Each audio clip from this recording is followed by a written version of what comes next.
नमस्कार. आज आपण बनवणार आहोत मस्त चमचमीत मसाले भात, तोही कुकरमध्ये. यासाठी कुठलाही बासमती तांदूळ वापरायची आवश्यकता नाही आहे. तुमच्याकडे जे तांदूळ अवेलेबल असेल त्यामध्ये हा मऊ मोकळा चवदार असा मसाले भात तुम्ही बनवू शकता. चला तर मग पाहू याची रेसिपी. यासाठी मी इथं फ्लावर, बीन्स, हिरवा वाटाणा, गाजर, टोमॅटो, बटाटा, कांदा आणि अद्रक लसणाची पेस्ट ही घेतलेली आहे. तुम्हाला हव्या असतील त्या भाज्या तुम्ही यामध्ये टाकू शकता. इथे मी 1 वाटी जीरा राईस हा घेतलेला आहे. तुम्ही बघू शकता. तांदूळ हे स्वच्छ धुवून 15 मिनिटं याला भिजत ठेवायचे. गॅसवरती कुकर हे गरम करत ठेवायचं. कुकर गरम झालं की त्यामध्ये 2 चमचे तेल टाकायचं.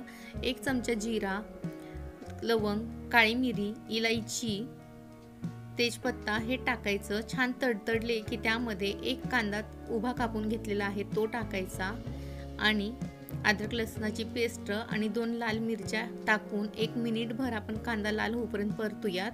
यामध्ये सर्व भाज्या ह्या टाकून घ्यायच्यात. अशा पद्धतीने सर्व भाज्या ह्या टाकून घेऊ शकता.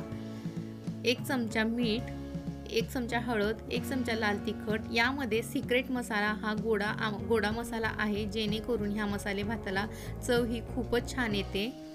1-2 मिनिटं आपण परतून घेऊयात. त्यामध्ये 1 चमचाभर इथं बिर्याणी मसाला टाकायचा आणि 15 मिनिटानंतर भिजून ठेवलेलं तांदूळ आहे ते आपण टाकून 1 मिनिटभर इथं परतून घेणार आहोत. अशा पद्धतीने जेणेकरून भाताला सर्व मसाले हे लागले जातील. बारीक गॅसवरती तांदूळ हे फिरून घ्यायचे. आता यामध्ये गरम पाणी आपण टाकून घेणार आहोत. जवळजवळ 4 कप गरम पाणी यामध्ये लागणार आहे. गरम पाण्यामुळे भात हा आपला मस्त मोकळा होतो. भाताला छान अशी उकळी आली की त्यामध्ये चिरून घेतलेली कोथिंबीर आणि 1 चमचाभर तूप टाकायचं आणि एकच शिट्टी आपल्याला इथं काढून घ्यायची आहे.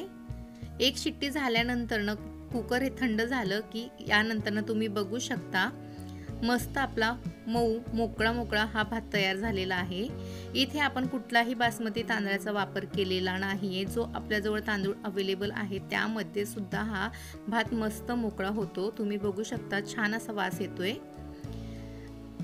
हा भात खूपच छान लागतो. यावरती थोडंसं खोबरं, सुकं खोबरं आणि थोडीशी कोथिंबीर, 1 चमचाभर तूप टाकायचं आणि बघा तुम्हाला खूपच आवडेल.